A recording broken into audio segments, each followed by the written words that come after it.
You're listening to Study for the Bar in your car. I created this podcast because I've been spending a lot of time in my car, but I haven't found many resources for actual bar study in an audio format. So I figured I would create my own podcast for a few reasons.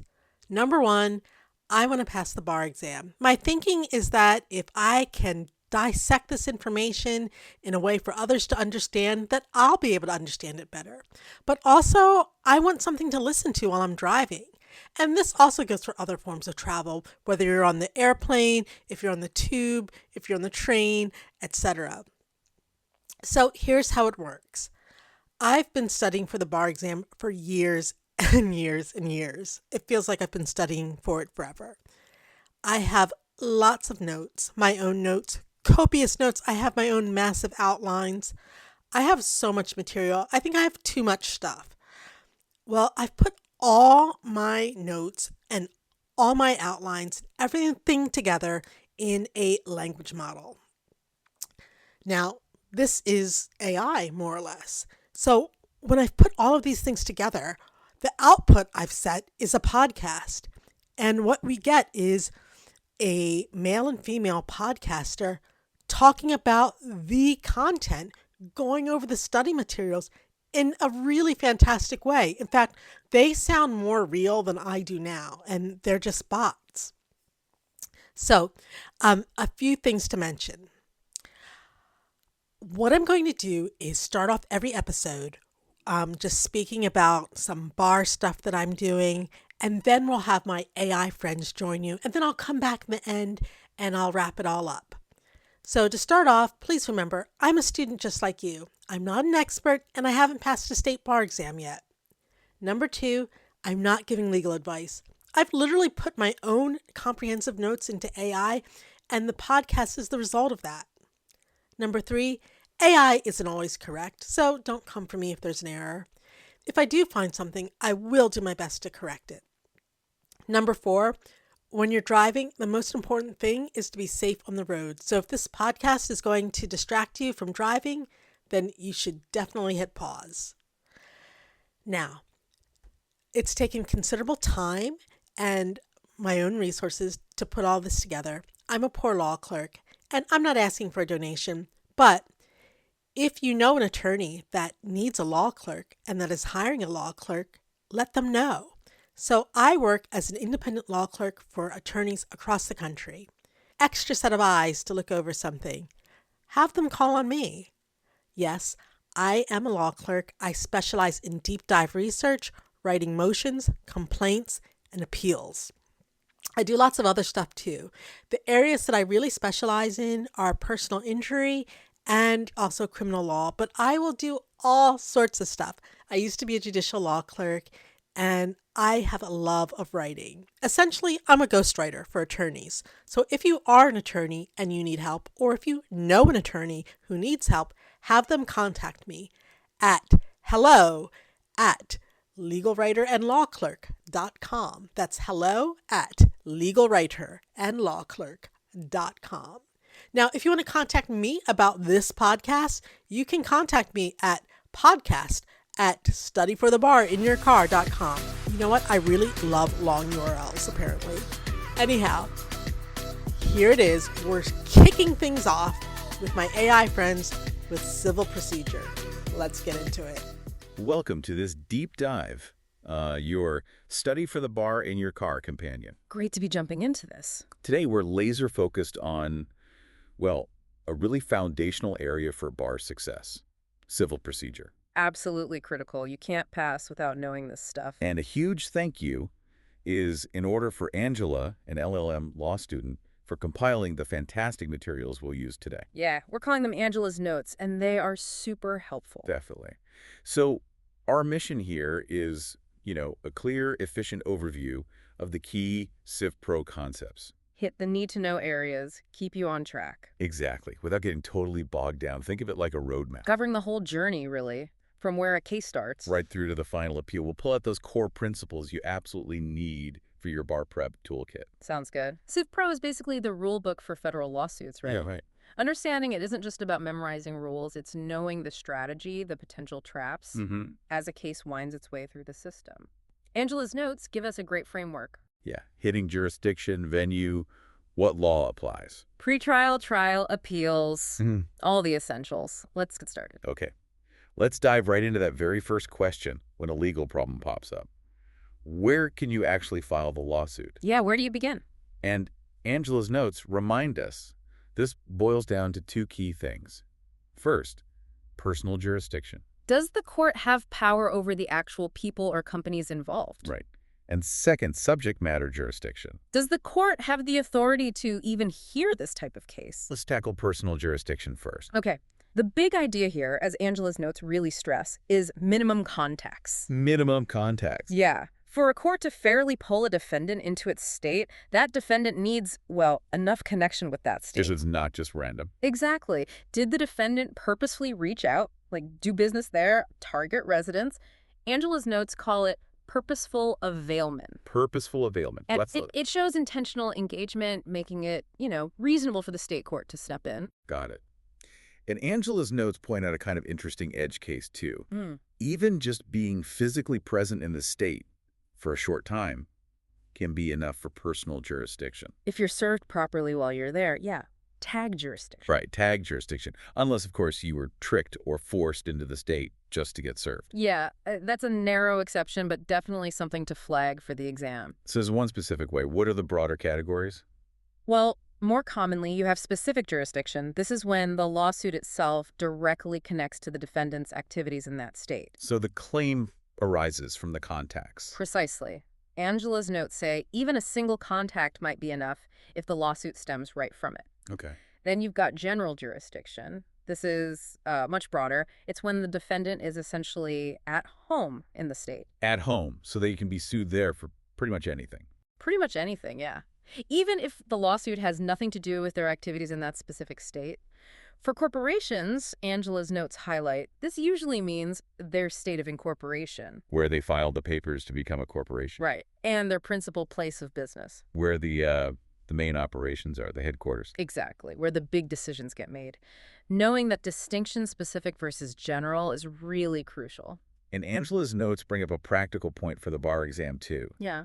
A defendant can actually lose their right to object to personal jurisdiction if they don't raise it right away. Yeah, that first response, the answer or a motion, is critical for that defense. You waive it if you don't raise it then. But subject matter jurisdiction, that's different. Totally different. That can be challenged anytime, by anyone, even the court itself. It's about the court's fundamental power. Okay. And federal courts usually just follow the state's rules on personal jurisdiction. Generally, yes. With a few wrinkles, like the bulge rule Angela's notes mentioned. Right, that 100-mile bulge for joining certain parties later on. Yeah, allows service just outside the state lines in specific joinder situations. It seems like these rules are trying to balance fairness. Yes. Fair to defendants, not dragging them into court somewhere they have no connection to, but also fair to plaintiffs, giving them a place to seek justice. And Angela's notes mentioned quasi and rem jurisdiction, too. Yeah. Based on property. Yeah, it's based on property the defendant owns in the state.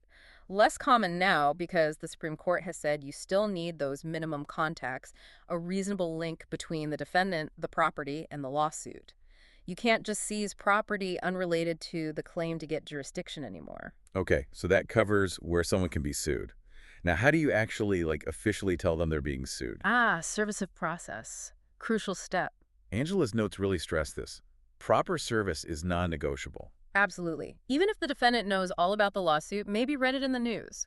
If they weren't served according to the rules, any judgment later on could be void.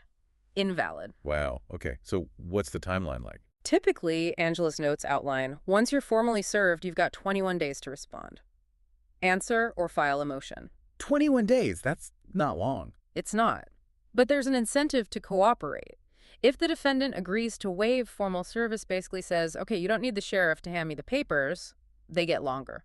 How much longer? Usually 60 days to respond, or even 90 if they're outside the U.S. Saves time and hassle for everyone. And Angela's notes mentioned a deadline for the plaintiff, too, to actually serve the defendant. Right. You generally have 90 days after filing the complaint to serve the defendant. Miss that deadline without a good reason, and the court might dismiss the case. Okay. And how can you serve someone? Are there options? Yes. Angela's notes point out you generally have flexibility. You can usually follow the state law rules for service in the state where the federal court is located, Sure. or the rules of the state where service is actually being made. Gives you options depending on where the defendant is. All right, so jurisdiction and service are sorted. Now, within the federal system, which specific courthouse is the right one, that's venue, right? Yeah, exactly. Venue is about the proper district within a state or system that already has jurisdiction. It's more about geography and convenience. So how do you figure that out? Angela's notes lay out the main options. Yeah, generally, venue is proper in a district where any defendant resides if all defendants reside in the same state. Okay, what if they live in different states? Then you look at where a substantial part of the events giving rise to the claim occurred. That's often a key location. Makes sense. Or, kind of as a fallback if the other two don't work, venue might be proper where any defendant is subject to personal jurisdiction. So those are the main places you can file. Those are your main options, yeah. Venue is really about finding a sensible location within the system. And Angela's notes mention you can sometimes move the case even if the first place was technically okay. Transfer a venue. Right. Even if venue is proper where you filed, the court can transfer it to another federal district where the case could have been brought originally. Why would they do that? For the convenience of the parties and witnesses, or just generally in the interests of justice. If another location makes way more sense for everyone. But the new place has to be one where the case could have started. Absolutely. That's a key point from Angela's notes. The transferee district must have proper personal jurisdiction over the defendants and be a place where venue would have been proper initially. You can't just transfer it anywhere. Okay. Angela's notes also mention something called forum nonconvenience. Yeah, that's a bit different. It's not transferring, it's dismissing the case. Dismissing. Even if jurisdiction and venue are okay. Yes, in rare situations. The idea is that there's another court system, maybe in another country, that is so much more convenient and appropriate that the current court should just dismiss the case and let it be filed there. But Angela's notes say this is rare, especially if the plaintiff lives in the current forum. Very rare, especially then. Courts give a lot of weight to the plaintiff's choice of forum, particularly if it's their home turf. Got it. And one last thing on venue from Angela's notes. Contracts. Forum selection clauses. Right. If the parties agreed in a contract beforehand where any disputes would be litigated, federal courts generally enforce those clauses. They take that agreement seriously. Okay, that makes sense. Let's shift gears now. Huge question in federal court. What law do they actually apply? Crucial question. This brings us to the Erie doctrine, which Angela's notes rightly emphasize. This is super important for the bar, especially in diversity cases. Diversity cases meaning parties from different states, and the amount in controversy is over $75,000. Exactly. That's the classic scenario where Erie comes up. So break down Erie for us based on Angela's notes. What's the general rule? The general rule in diversity cases is federal courts apply state substantive law. The law that defines rights and duties, like contract elements or negligence. Precisely. And federal procedural law. Like the federal rules of civil procedure, rules of evidence, the how-to of running the case in federal court. Exactly. State substance, federal procedure. That's the starting point. But Angela's notes flag an important exception, right? What if there's a conflict? Yes. If a valid federal procedural rule, like one of the federal rules of civil procedure, directly conflicts with a state law, even a state procedural law, Then what? the federal rule generally wins in federal court. As long as the federal rule is valid under the Constitution and the Rules Enabling Act, federal procedure usually trumps in federal court when there's a direct clash. Okay. And what if there just isn't a federal rule on point? Angela's notes mention this too. Right. If federal law is silent on a particular issue, the federal court has a choice. Sometimes they might create a uniform federal common law rule, but more often, especially on substantive-ish issues, they'll adopt the state law rule to fill the gap. It depends on the context. And if they do apply state substantive law, how do they decide which state's law, if maybe multiple states are involved? Good question. Angela's notes point out that the federal court uses the choice of law rules of the state in which it sits. So the federal court in, say, California would use California's rules for deciding whether California law or maybe Nevada law applies to the substance of the dispute. Exactly. It borrows the home state's choice of law rules. Okay. And one more piece from Angela's notes on this. Yeah. Respecting state court decisions. Full faith and credit. Yes, crucial for preventing endless litigation. Federal courts must give state court judgments the same preclusive effect, meaning whether it prevents relitigating the same claim or specific issues. Claim preclusion and issue preclusion. Right. They have to give it the same effect it would have in the courts of the state that originally issued the judgment. Respect for state court decisions. All right, so we've laid the foundation. Where to sue, what law applies. Now let's get into the actual process before trial. The pretrial procedures, Angela's notes cover a lot here. Yeah, this is where a lot of the action happens in civil litigation. It starts with the pleadings. The initial documents, the complaint. Exactly. The plaintiff files the complaint to kick things off, and Angela's notes highlight the three essential parts. Okay, what are they? First, a statement showing the court has subject matter jurisdiction. Got to establish that power. Right. Second. Second, a short and plain statement of the claim showing the plaintiff is entitled to relief. This is notice pleading.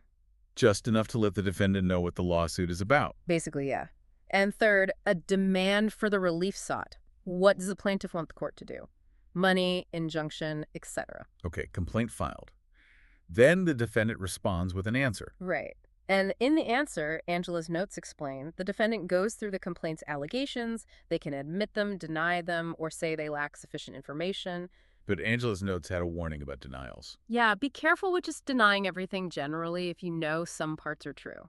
That can violate Rule 11. Rule 11, the ethical rule. Right, requiring good faith and reasonable inquiry. A bad denial could lead to sanctions on the lawyer, the firm, maybe even the client. Yikes. Okay. Can pleadings be changed later? Amended. Oh, yeah. Angela's notes cover this. You usually get one amendment as of right early on without asking the court. Again later. Later, you usually need the court's permission, but Angela's notes stress that courts are generally supposed to freely give leave when justice so requires. They're pretty liberal about allowing amendments. And sometimes those amendments can relate back. What does that mean? It means the amended pleading is treated as if it were filed on the date of the original pleading. This is huge for statute of limitations issues. Okay. Especially if you need to change or add a party after the deadline. Exactly. There are specific rules for when changing a party relates back, usually involving whether the new party knew or should have known about the suit. Very important detail from Angela's notes. Okay. And Angela's notes also mention Rule 11, again, more broadly. Yeah, it applies to basically all court filings, pleadings, motions, etc. Signing a paper certifies you've done your homework. Meaning, it's not for an improper purpose. The legal arguments have merit. The factual claims have support, or likely will after discovery. It's about responsible lawyering. Got it. Now, who can actually be in the lawsuit? Joinder rules, right? Angela's notes cover these. Right. How you bring parties and claims together. First, permissive joinder. Letting people join forces. Yeah. Multiple plaintiffs can sue together or be sued as multiple defendants if their claims arise from the same transaction or occurrence. Same basic event. And share a common question of law or fact. It's about efficiency. Makes sense. But Angela's notes also mention compulsory joinder, Rule 19. Yes, this is where the court requires a party to be joined if they're considered necessary or required. Necessary how? If the court can't provide complete relief without them, or if their absence would prejudice them or the existing parties. And if you can't join them, maybe it messes up diversity jurisdiction. That's a classic problem Angela's notes illustrate. If a required party can't be joined, maybe due to jurisdiction issues, and the court decides they're truly indispensable, the whole case might have to be dismissed. It shows how these rules interact. Wow. Okay, what other kinds of joining are there? Yeah. Angela's notes mentioned cross-claims. Right. That's a claim by one party against a co-party, like one defendant suing another defendant in the same case. As long as it's related to the original lawsuit. Exactly. Must arise from the same transaction or occurrence. And counterclaims. That's the defendant suing the plaintiff back. Angela's notes distinguish between permissive counterclaims, unrelated, can be brought, and compulsory ones. Compulsory means? Means if the counterclaim arises from the same transaction or occurrence as the plaintiff's claim, the defendant must assert it in this lawsuit, or they lose the chance to bring it later. Use it or lose it. Okay, use it or lose it. Okay. Then there's impleader, third-party practice. Yeah, Angela's notes explain this. Lets a defendant bring in a new party, a third-party defendant, because the defendant thinks this new party might be liable to them for all or part of whatever the plaintiff might recover from the defendant. Passing the buck, essentially. Like, if I'm liable to the plaintiff, it's really this third party's fault, and they should pay me back. That's the idea. And finally, intervention. Outsiders wanting in. Pretty much. Non-parties who want to join an ongoing lawsuit.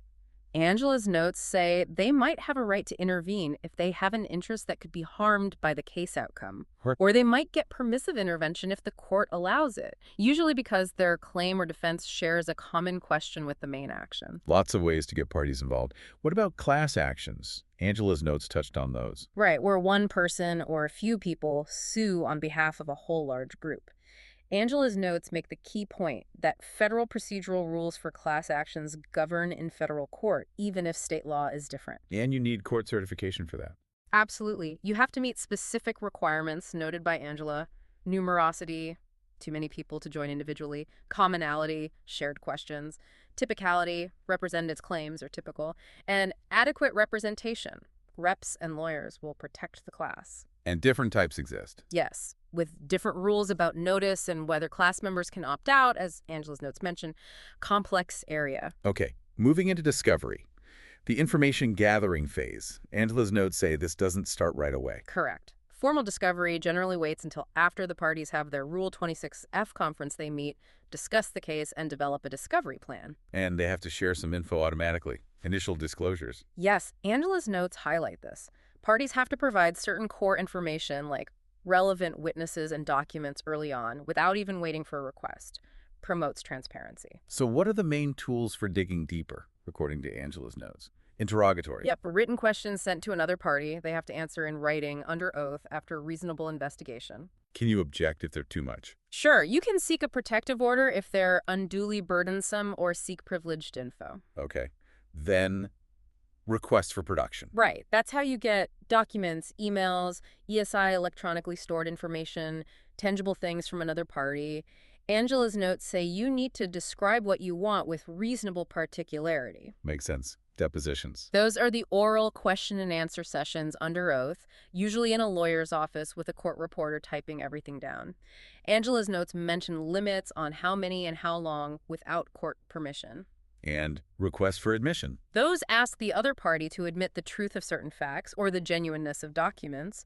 Angela's notes point out if you don't respond within 30 days, the matters are usually deemed admitted. And if you deny something unreasonably. And the other side later proves it true. Angela's notes warn you might have to pay their costs for proving it, encourages reasonable admissions. Okay.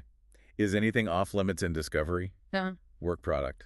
Generally, yes. Angela's notes explain that work product materials prepared in anticipation of litigation by or for a party or their representative, like a lawyer, is protected. Unless The other side shows substantial need for the materials and that they can't get the equivalent information otherwise without undue hardship. Even then, the lawyer's mental impressions and strategies usually stay protected. And if parties don't play fair in discovery. Sanctions. Angela's notes remind us courts can penalize parties for failing to respond, hiding evidence, or violating discovery orders. Okay. What about pretrial conferences? Angela's notes mentioned those. Yeah, Rule 16 conferences. The scheduling conference early on sets deadlines for joinder, motions, discovery completion, keeps the case moving. And later ones. Later pretrial conferences focus on streamlining the trial, exploring settlement. Angela's notes stress the final pretrial order is key. It basically controls the course of the trial, superseding the pleadings on the issues to be tried. And quickly, Angela's notes mentioned emergency relief, TROs, and preliminary injunctions. Right. Used to prevent irreparable harm before trial. TROs, temporary restraining orders, are very short-term, sometimes even without notice in emergencies. Preliminary injunctions require notice and a hearing, and last longer, pending the trial outcome. Angela's notes say there are specific legal standards you have to meet for both. Okay, deep breath. We've navigated pretrial. What if the case actually goes to trial? Jury trials. Angela's notes remind us the Seventh Amendment gives a right to a jury trial in federal court for suits at law, usually meaning cases seeking money damages. So it depends on the remedy sought. Exactly. Legal remedies get a jury right. Equitable remedies, like injunctions, generally don't.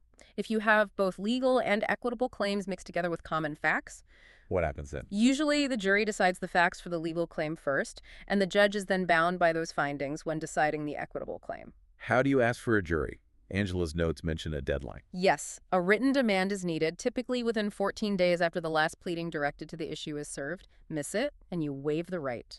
Okay. And picking the jury? Voir dire. Right. Lawyers question potential jurors. They can make challenges for cause arguing a juror is biased or unqualified. And peremptory challenges. Those let you strike a limited number of jurors without stating a reason. But big caveat from Angela's notes, you can't use them to discriminate based on race or gender. That's the Batson rule. Got it. How big is a federal jury, Angela's notes say? At least 6 members, no more than 12. And unless the parties agree otherwise, the verdict must be unanimous and returned by at least 6 jurors. Unanimous. And you can poll them. Yeah, ask each juror individually in open court if that's their verdict. What about the judge's instructions to the jury? Angela's notes had a point about objections. Crucial point for appeals. If you disagree with a proposed jury instruction, you must object on the record, stating your specific reason before the jury retires to deliberate. If you don't? You generally waive that objection for appeal unless it was a plain error affecting substantial rights. Very hard standard to meet. Objecting properly is key. Okay. Let's talk motions. Lots of different types. Angela's notes cover pretrial motions first. Right. Before trial, you might see motions to dismiss for lack of jurisdiction, improper venue, failure to state a claim. The 12B motions. Exactly. Angela's notes interestingly point out you can file a motion to dismiss for bad service even after you filed one for failure to state a claim. Sequence matters. What else before trial? Motion for judgment on the pleadings, after pleadings close. Motion to strike irrelevant stuff from pleadings. And the big one, summary judgment. The big one, indeed. Angela's notes explain this, asks the court to rule before trial because there's no genuine dispute about any material fact and the moving party deserves judgment legally. No real fight about important facts. Right. The court looks at the evidence affidavits, deposition excerpts, etc. in the light most favorable to the non-moving party. And the non-moving party has to fight back with evidence. Yes, crucially. Angela's notes stress you can't just rest on your pleadings. You need to show specific facts demonstrating a genuine issue for trial. Can the judge grant it if witness credibility is key? Generally, no. Summary judgment isn't for weighing credibility. That's for the trial. And if your summary judgment motion is denied, can you appeal right away? Usually, no. Angela's notes confirm denial of summary judgment is typically not immediately appealable. You usually wait for the final judgment after trial. Okay. What about motions during trial? Angela's notes mention JMOL. Judgment as a matter of law used to be called directed verdict. A party moves for this, usually after the other side finishes presenting their evidence. Arguing what? Arguing that even looking at the evidence in the light most favorable to the non-moving party, no reasonable jury could possibly find for them. There's just not legally sufficient evidence. And Angela's notes had a key point about doing this before the verdict. Absolutely critical. You must move for JMOL at the close of all evidence, or sometime after the opponent rests, to preserve your right to make a renewed motion for JMOL or JMOL after the verdict comes back if you don't like it. So making the first JMOL is a prerequisite for the post-verdict RJML. Exactly. It's a procedural gatekeeper noted in Angela's notes. Okay. And verdicts themselves. Angela's notes mentioned types. Yeah, general verdict is simple. Fines for plaintiff or defendant, maybe states damages. Special verdict has the jury answer specific factual questions, and the judge applies the law to those findings. Got it. Now, judgments, the final decisions. Default judgment. Angela's notes cover this. It's when a defendant just doesn't show up or respond at all. The court can enter judgment against them. Any notice needed if they appeared initially but then defaulted? Yes, if they've appeared in any way, they generally get at least 7 days notice before the default judgment hearing. Okay. We covered summary judgment and JMOL or JMOL. What about a motion for a new trial? Angela's notes mention that. Right. Filed after the verdict, asks the judge to basically order a do-over. No grounds. Could be legal errors during trial, newly discovered evidence, prejudicial misconduct by the other side, or if the judge thinks the verdict is just clearly against the great weight of the evidence. Angela's notes say it's often filed alongside an RJML motion. And there's a strict deadline for these post-trial motions. Very strict. Angela's notes emphasize 28 days after the entry of judgment for RJMOL, new trial motions, motions to amend the judgment. No extensions generally allowed for that deadline. Wow, 28 days. Okay, what if you need relief from a judgment way later? Rule 60. Yes, Angela's notes cover Rule 60. It allows relief from a final judgment under specific, limited circumstances. Like? Clerical errors anytime. Things like fraud or newly discovered evidence, usually within 1 year. If the judgment is void, reasonable time, or other extraordinary reasons justifying relief, reasonable time.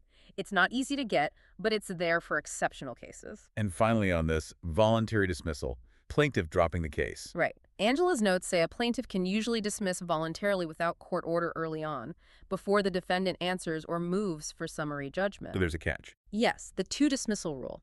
The first voluntary dismissal is usually without prejudice, Kenner file, but Angela's notes warn a second voluntary dismissal of the same claim is typically with prejudice, meaning you can't bring that claim ever again. Okay, last major area from Angela's notes. Appeals. Getting a higher court to review. What's the main rule? The main rule, the bedrock principle Angela points out, is the final judgment rule. Meaning You generally can only appeal after the district court has issued a final judgment that resolves all claims involving all parties.